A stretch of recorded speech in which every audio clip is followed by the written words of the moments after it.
Hello, everyone. Thank you for joining. My name is Mark Lacoste from Newired.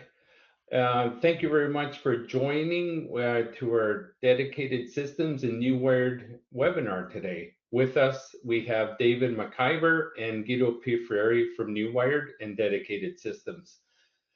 The agenda today will be David will launch the webinar introducing Dedicated Systems.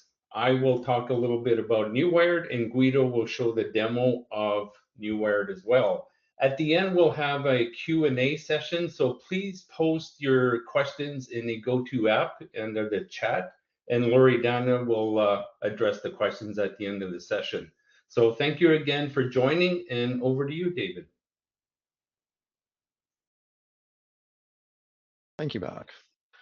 Yeah, I'd like to start today by sharing a few thoughts on digital adoption and compliance. But first, a little bit about myself. I'm a senior software engineer with Dedicated Systems Australia. Dedicated Systems Australia provides hardware, software, and firmware to critical industries. And so we get to see a lot of customers, hear their war stories, and get a good feel for what they need. I spent my first 20 years of my career in the utility sector, and more recently, I've been touching defence, mining, and medical, which has been pretty interesting. Yeah, I've spent my whole career deploying and developing software for critical industries. So for me, a technology like Newired is pretty exciting. I always like to start with some type of quote to give some context. And this one's attributed to a guy called Yogi Berra that fits today's topic of digital adoption really well. And I imagine many of you will have heard this quote many times, even if you didn't know where it come from. Yogi Berra was a legendary New York Yankees catcher. He's in the Baseball Hall of Fame and is one of the most quoted figures in American sport. But what he identified in sports is also the issue with digital adoption in critical industries. On paper, the system is deployed, the process is documented, and compliance looks covered. But that is theory, and often not what is happening in practice. When preparing for this presentation, I was reminded of one of Stephen Covey's habits. You'll remember Stephen Covey's 7 Habits of Highly Effective People from the 1990s, were very, very popular management book back then. One of his habits was first seek to understand, then be understood. And this is our attempt of understanding why our customers find digital adoption difficult. In essence, it's because people are learning and using software while under pressure in many ways. And you can see some of the pressures around the edge there. You'll be familiar with working with distributed teams these days, especially with COVID. Our worlds have definitely changed, and we've got people everywhere in different time zones, in different regions, in the same time zone, rarely in the same office. And even when they're in the same office, it's not unusual for us to be working together via software systems where we don't really have to talk, but we do have to communicate via the software systems. We've then got security requirements that are coming into play, especially in critical industries, especially in defence, which is where we have a lot of customers. And then we've got multiple tools and handoffs. Now, you've got ERP systems, CRM systems, going between multiple tools and approval processes. Now, from the top right down, project deadlines. Now, I'm an engineer. I have lots of friends who are engineers, and we know we're being asked to deliver more with less all the time. And that's especially true in the face of the changing processes that we have. And AI is a big part of those changing processes. It's really transforming how we do work and what's expected of us, what's expected that we can get done in a particular time. And then you've got the compliance and quality control aspects of our job. And all of these are the pressures that just weigh down upon the people trying to use different software systems. And unfortunately, what we hear from our customers is that in many industries, users see software as one more thing they have to navigate while trying to manage these pressures. And when those pressures build, people will naturally look for a path of least resistance, especially smart engineers. So if a system that they're using feels harder than their familiar way of doing things, they get frustrated. They have jobs to get done and can sometimes see official processes as getting in the way of delivering the work that they've been asked to do. And this is not because they're opposed to processes per se, but what they see is that the process is another mental load that they have to manage on top of their existing requirements. And the pressure gets worse when processes keep changing. Now, every time we've got a new compliance requirement, every policy update, every new security process, and of course, restructuring of roles. And that means that users have to relearn part of their work quite often, or learn and relearn. It's a constant process. So Rolling out software systems is no longer a one-off event where you train some people and then that software will be used for many years. It tends to be an ongoing process. It's a moving target for many people in critical industries. And again, thinking about our customers, but this time from a top down, we're more thinking about what management's trying to achieve and what are the gaps that happen because of these pressures. And we identified three gaps that I hope they resonate and they connect with your experience deploying systems. The first is the deployment gap. A system can be implemented technically sound and fully operational, but still not be embedded into the way people actually work. From an IT perspective, the deployment has succeeded, but users are not making full or effective use of the platforms. The second is the visibility gap. Business leaders, they really want to know how people are using their system so that they can both help them be more effective and know that their investment has been worthwhile.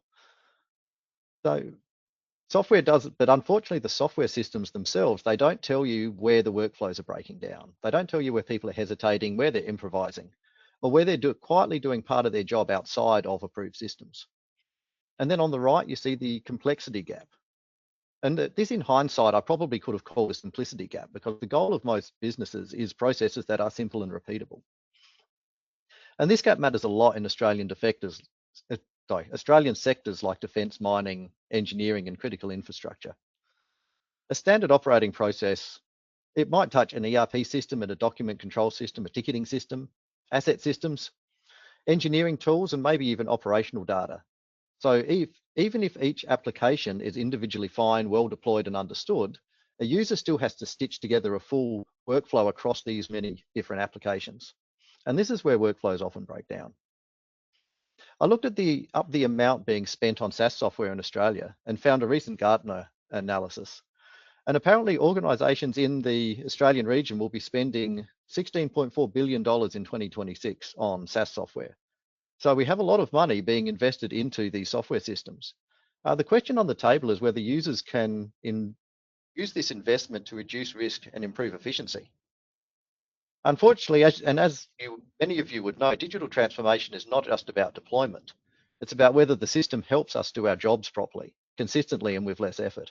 If it doesn't, then the transformation can appear successful from a technical perspective, but not an operational one.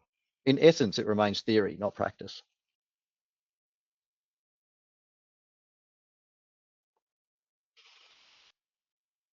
Once you combine complex systems with real-world pressures, the workflows start to unravel.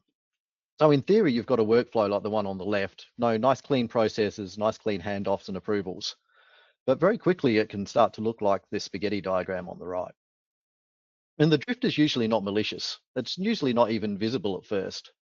And it can start like this. Someone keeps their own spreadsheet because the system is too slow to support a live conversation. And I know I'm guilty of that with our CRM system. I keep spreadsheets all the time, and then I go back to our CRM system and enter the data that I've kept while we were working through customer leads. Not the best process, but that is what allows me to do my job. Another instance that we hear from our customers, the formal workflow is too cumbersome, so someone finds an alternative and their friends start using it. These type of things lead to workflow entropy, which causes the process on the left to very quickly look like the process on the right. In critical industries where documentation and certifications matter, the gaps become even more important because they're not obvious and they're often filled by people's own way of doing things.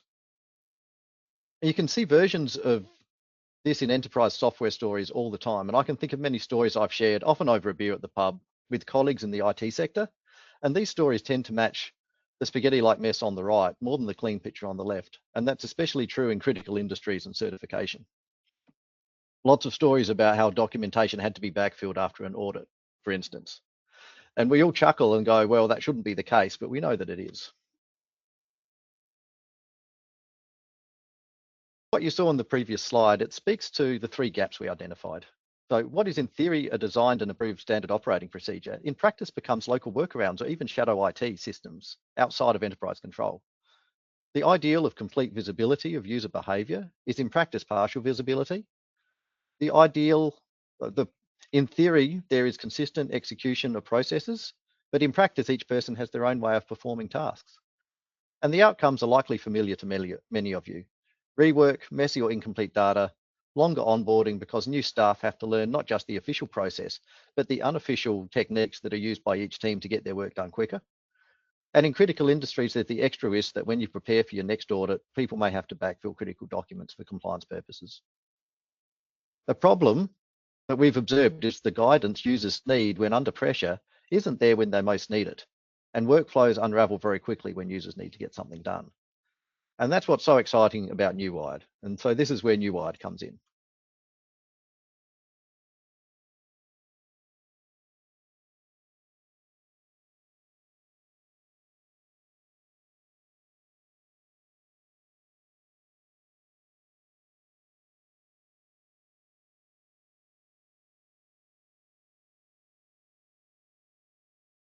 We cannot hear you.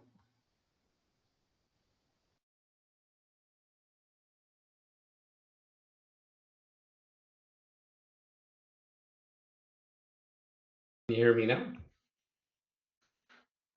Yes. Excellent. Can you see my screen? Yes. Excellent. Thank you, David. That was excellent. Briefly, Newired. What is Newired? Newired is an overlay that sits on top of any web application. It provides real-time in-app guidance directly within user workflows. Really important, reinforcing what David was saying, is it really helps organizations reduce errors, speed up onboarding, and improve efficiency, all with absolutely no code approach. So you can really think about it as like a GPS for your car. Again, what David's saying, like traditionally, software companies buy software, they do initial training, they go back to their desk and forget. Sometimes they'll do some retraining, or even if the software company updates their UI or new product features, there's always that retraining, learning, and forgetting curve. With Newired, it's always on and always available. A few things in the numbers, what we found with our customers is 53% of internal training cost saves. What that means is internal support tickets. So going back to your internal support team on simple questions over and over. With Newired, 53% saved right off the top. 20% increase user interaction within 6 minutes, which is very powerful because you turn on the product and we guide you step by step what to do immediately without having to go out of the product, back in the product, and trying to complete your user tasks. And we also noticed that there's 10 times bigger traffic to the knowledge base. Very important, and Guido's going to show this in our demo, is the analytics. So the analytics is very important for companies where we can show exactly how many people are using the product, how are they using the product, where it's failing, and even show how many licenses of the product people are using on a consistent basis. So what I'm going to do now is turn it over to Guido for a short demo, and please do enter any questions in the Q&A chat so we can address them at the end of the demo. Guido, over to you, please.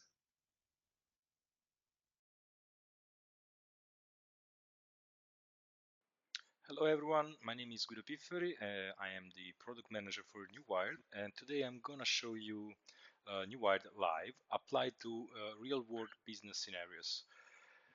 Let's start with HubSpot and let's explore how Newired enhances the user experience of such a platform. So the first use case I'm gonna show you on HubSpot is a pretty basic one. It is about creating a new deal.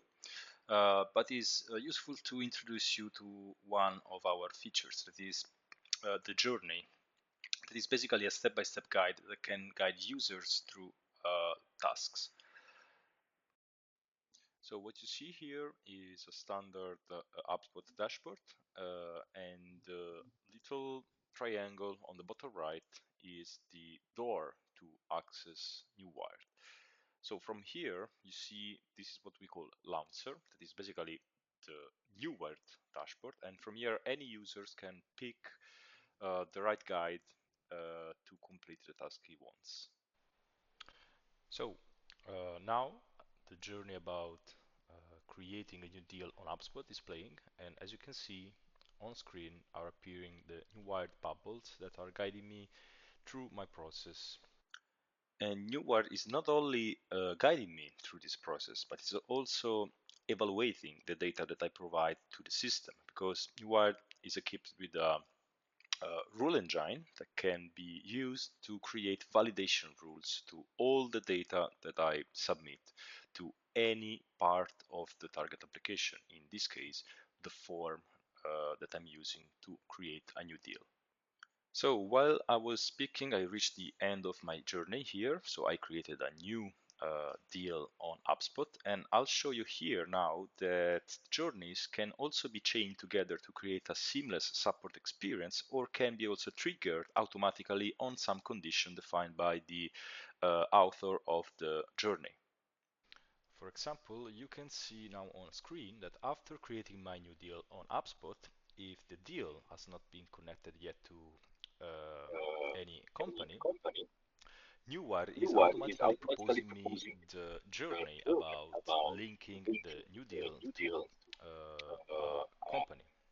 So again, you can place journeys everywhere on your application, and you can define how and when and to whom those journeys will play, because Newired is also able to segment your user base, and you will decide who's gonna get the journey and who's not. So again, I reached the end of my journey, and now I will show you also the flexibility of Newired, because Newired is deployable on any web application. So now we switch from HubSpot to Salesforce. And again, here it is, Newired, guiding me through my new task, that is creating a new marketing contact on Salesforce. You see now on screen also some question marks. The question marks that you see are not part of Salesforce UI, but are part of Newired features. Those question marks are what we call hint. The hint is a single bubble that can be deployed anywhere on the application and is useful when you want to deliver a specific information related to a specific UI element of your application. It's not part of the journey and can be triggered again on many conditions. In this case, the condition is the mouse over. So again, I'm approaching the end of my journey with Salesforce, and I'm gonna tell you about also our latest AI capabilities. So Newired is not only an overlay that guides your users through the application, but is also a self-support tool. A tool that is powered by any AI model you want, even your own if you have any running on-prem, and is able to understand the human language, and is also able to connect to your knowledge base. And your knowledge base can be any repository of information you have available inside your organization. For example, learning center hosted online, or also documentation available on your network. So let's now see it in action. We are now in Polarion, that is a pretty complex ALM platform used for engineering and development. And here on complex platforms, having a 24/7 assistant that is always available and always connected to your knowledge base is pretty useful. So as you can see on screen, I am now asking to my assistant what work items are, and work items in Polarion are just the base building blocks of my management flow. And as you can see, my assistant is now replying with a little summary of what work items are, and then is giving me also the sources where he found those information. And from here, I can jump straight to those sources directly in another tab, so I can read there the information that I need. I can keep browsing my knowledge base. In this case, the knowledge base is the official Polarion Learning Center. And then when I'm done, I can go back to my usual workflow.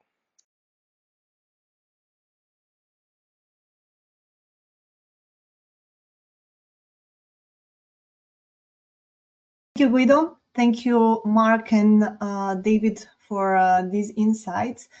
I think we got to the Q&A part, and I just opened now the panel. I see we have some questions already. The first one is, how is Newired deployed and bundled with applications? Okay, I'll take this one. So basically, we have two ways for deploying. One is using a web browser extension that can be downloaded by every user that would need to leverage from Newired. But the second one that is the one that we usually suggest to our customers is to use the what we call a snippet, that is a JavaScript snippet code that should be deployed on the head or body, HTML head or body of your applications, or injected with the dedicated tools to inject snippets that are pretty common right now on platforms.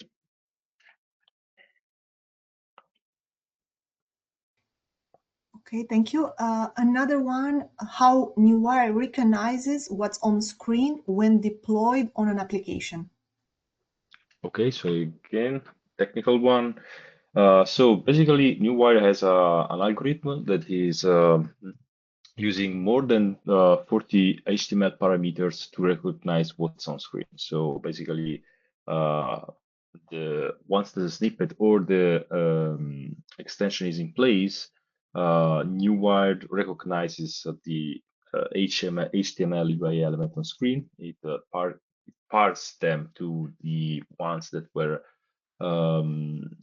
used when creating the journey in the content creation phase, and so then it can recognize what's on screen and attach the elements on the end user's UI on their browsers.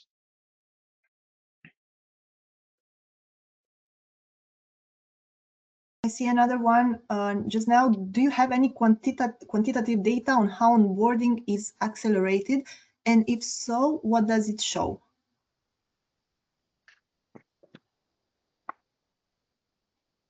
Sorry, can I come again? This question says, do you have any quantitative data on how onboarding is accelerated? And if so, what does it show? Okay, so I can actually quickly show here my screen.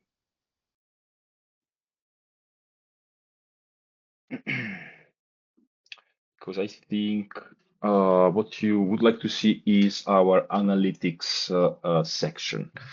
So analytics section is basically about how your users behave when Newired is deployed, and they come into, let's say, two fashions. One is about getting to know how Newired itself is used, as you can see right now here. So these data are about all the journeys that I created, for example, now in my demo stage. And you have both some quantitative data about how the journeys are used. So for example, you can see here all the journeys that are created with engaged users, runs, the percentage of users that have completed those journeys, and the percentage of runs completed. And you have also some qualitative data that is about how successful those journeys were with your users. And it's not only that, not only about how Newired is used, but it's also about how your application is used. And from here, you can really see how successful, how Newired is impacting the onboarding. Because from here, you can see for each URL of your application, the number of views, the number of unique users, obviously, but also the total time spent and the average time spent in each URL. So in each part of your, each page of your application, that and each page can also be arranged together to create some more meaningful data here. So you can literally create a dashboard that will let you see how your users, how much time your users spend on each part of your application.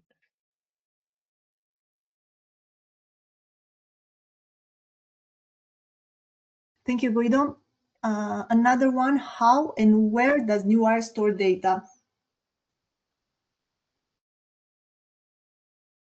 Okay, can me? Actually, Newired doesn't store any data. That's I think one of our strengths, because there is no data registered from the target application whatsoever, never.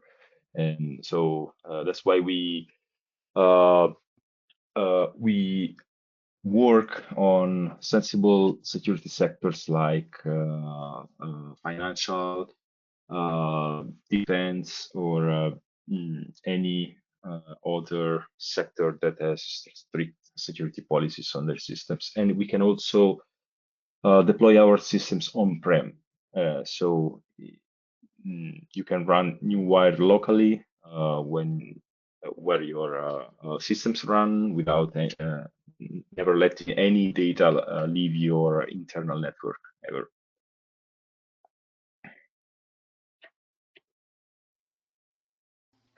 I do not see any more questions at this moment.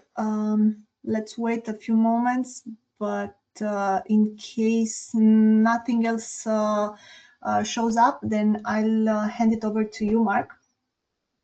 Thank you.